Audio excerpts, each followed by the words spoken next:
சேலம் தளவாய்ப்பட்டி ஆவின் பால் பண்ணைக்கு நிலம் வழங்கிய விவசாயிகள் தங்களுக்கு வீட்டுமனை பட்டா வழங்க கோரி ஆட்சியர் அலுவலகம் முன்பு சாலை மறியல் போராட்டத்தில் ஈடுபட்டனர்.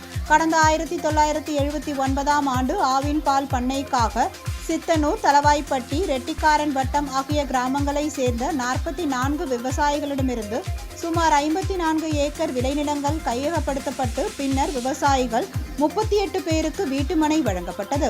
இந்த வீட்டுமனைகளுக்கு பட்டா பெற்றுத் தருவதாக உறுதியளிக்கப்பட்ட நிலையில் கடந்த 44 ஆண்டுகளுக்கு மேலாக கிரயம் செய்து தராமல் காலம் தாழ்த்தி வந்துள்ளனர்.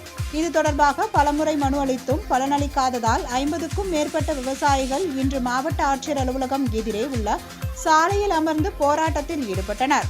இதனை காவல்துறையினர் பேச்சுவார்த்தை நடத்தி உறுதியளித்ததை தொடர்ந்து விவசாயிகள் அனைவரும் கலைந்து சென்றனர்.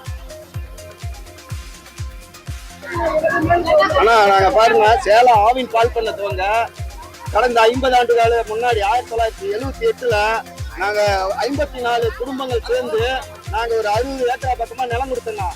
அதெல்லாம் நிலம் எடுக்கல இடிப்பட்ட வீடுகளுக்கு எங்களுக்கு பால் பண்ணை நிர்வாகமே ஒரு 1200 சதுரடி 3 சென்ட் ஒதுக்கி கொடுத்துக்கிறாங்க. அதுக்கு இதுவரை பட்டா வழங்கல. இதனால எங்களால தொழில் கடனோ மானிய கடனோ பேரம்பேத்திகளுக்கோ கிரை பண்ணி வைக்க முடியல.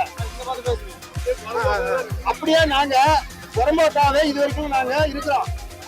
புறம்போக்கில் வச்சுக்கிற 25 லட்சம் பேருக்கு தமிழக முதல்வர் பாத்தீங்கன்னா பட்டா வழங்கி இருக்காரு. ஆனா சேலம் ஆவின் பால் பண்ண இந்தியாவிலே நம்பர் 1 ஆகுது, தமிழ்நாட்டிலே பேர் வாங்குது. அது தோன்ற நிலம் எடுத்த ஏழை விவசாயிகளுக்கு எங்களுக்கு பட்டா வழங்காத இன்னும் புறம்போக்காக வச்சுட்டு இருக்குது. இது பலகட்ட பேச்சுவார்த்தை நடந்துச்சு. எங்களுக்கு மாவட்ட நிர்வாகம் மிகுந்த ஒத்துழைப்பு கொடுத்து எங்களுக்கு உடனடியாக பண்ணி தரேன்னாங்க. ஆனா அது காலதாமதம் ஆகுது. எங்களுக்கு இந்த பட்டா வழங்குறத உடனடியாக வழங்கணும்னா தொடர்ந்து தேர்தல் வரைக்கும் காத்திருப்போம். எங்களுக்கு தேர்தல் அறிவிச்சுட்டாங்கன்னா தேர்தலையே நாங்க எல்லாரும் புனரமைக்கிறோம். ஆவின் நிர்வாகம் பால் பண்ணை நிர்வாகமே பட்டா வழங்க, பட்டா வழங்க. எங்களுக்கு பாத்தீங்கன்னா 46 குடும்பங்களுக்கு 1500 சதுரடி வீதம் வழங்கி இருக்கிறாங்க. இது வரைக்கும் 50 ஆண்டு காலமா பட்டா வழங்கல.